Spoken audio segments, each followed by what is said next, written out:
Well, appreciate you guys coming back from lunch to hear more about fiber and also the support of the ILSI Fiber or Carbohydrate Committee for this session. So, have we made any progress? So in 300 BC, it was stated that fiber was good for us. So it seems like, okay, is that where we're at? Do we know any more?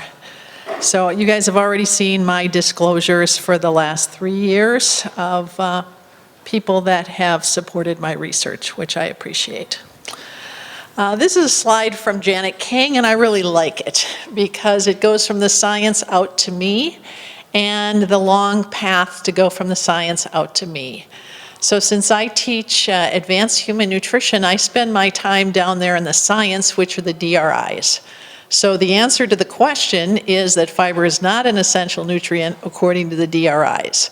So you can vote any way you want, but the bag is wrong if you go with the official, this is US and Canadian guidelines. So let's, I don't want to insult my people from around the world that are here, but the dietary reference intakes in the US are what we have to base our science on. What are our nutrient requirements?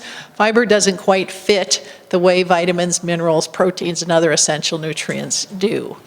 But that's just one learning that we have of what do we recommend to people and how do we set dietary standards. So as you move across here, you have the Dietary Guidelines Advisory Committee report.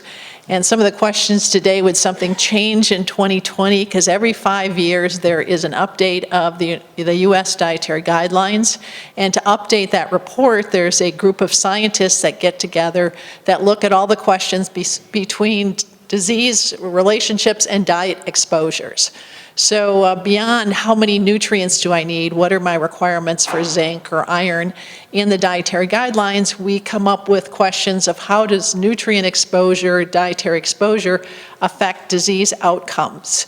And so there's a scientific report, and then the Department of Agriculture and Health and Human Services, so two agencies within the US government, publish the dietary guidelines. And so the dietary guidelines are supposed to give advice to everyone ages 2 and above on what types of things you should eat in your diet to have good health outcomes. And then eventually we get to the plate, which also tells people what to eat. So as you go along these things, they all have different roles, but as somebody, I liked Karen's thing, I like to stay away from regulations, so do I. I also tried to stay away from policy most of my life, and then when I was on the 2010 Dietary Guidelines Advisory Committee report, I actually learned a ton about policy and how policy is set, and how the rules are set, and how important it truly is. So, I think this is the thing that the dietary guidelines obviously are recommending higher fiber diets, more fiber, so that affects policy and that affects everything.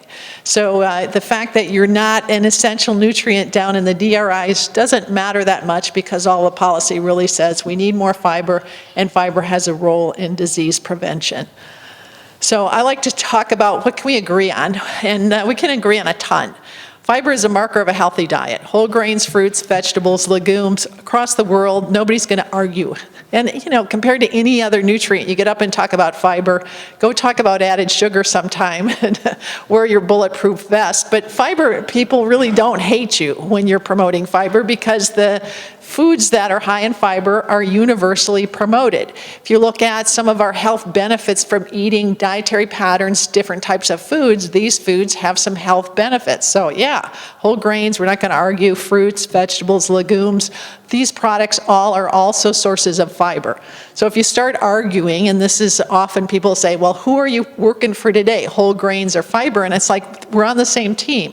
Whole grains is our biggest source of fiber, and therefore, when whole grains are protective, it's the same data we use, the same prospective studies to show whole grains are protected that show fiber is protected. So it's the same message. Nobody needs to argue, we're all good here.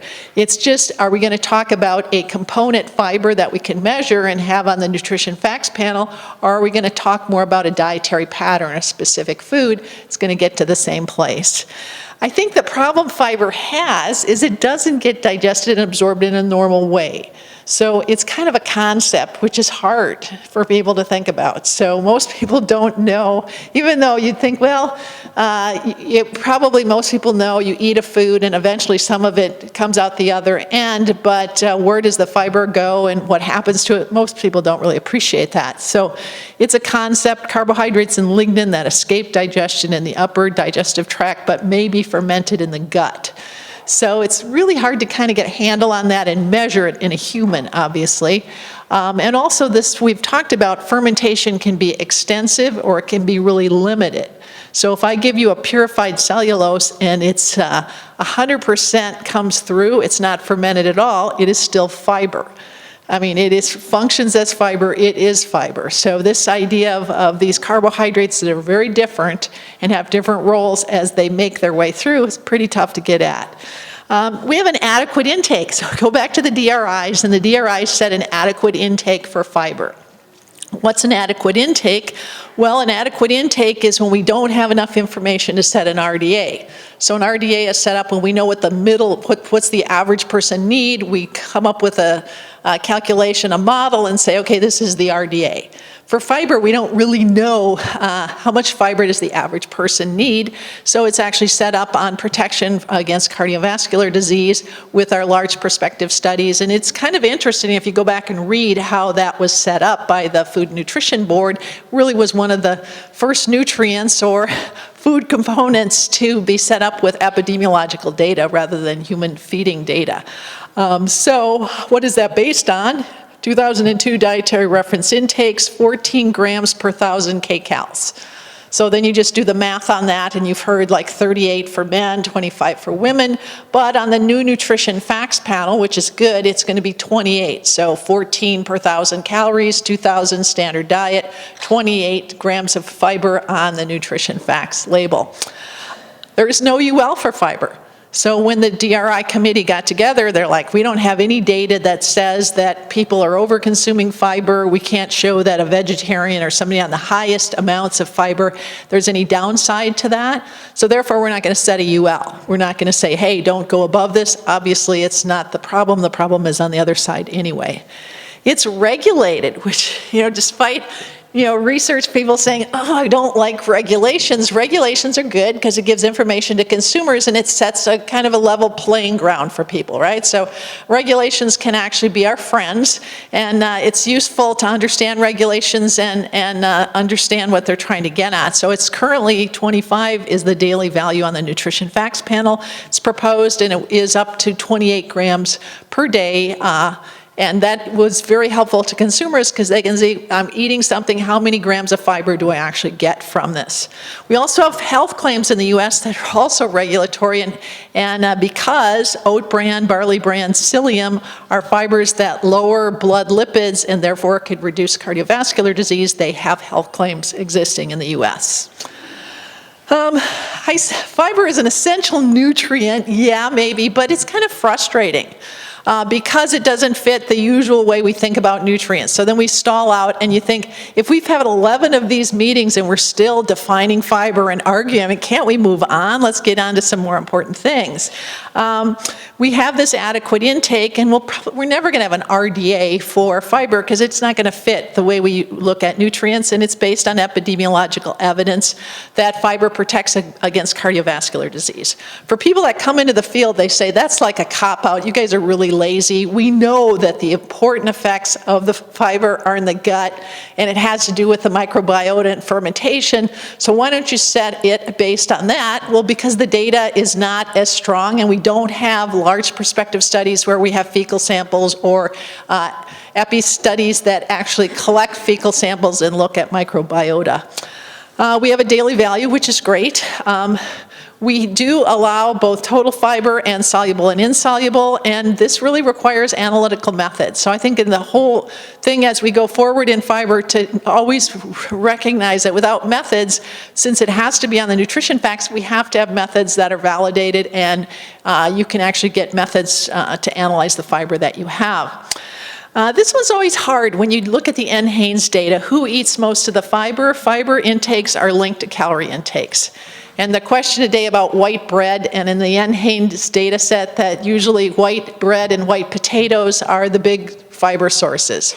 And, you know, I'm a dietitian. It's like, oh, that's really hard to say. And then people look at us and like, boy, you idiots, can't you guys do better? I mean, how can that be their big fiber source? Because that's what people actually eat. That's what they report eating in the NHANES data set. So therefore, maybe 1 to 2 grams a day, it adds up to significant fiber sources.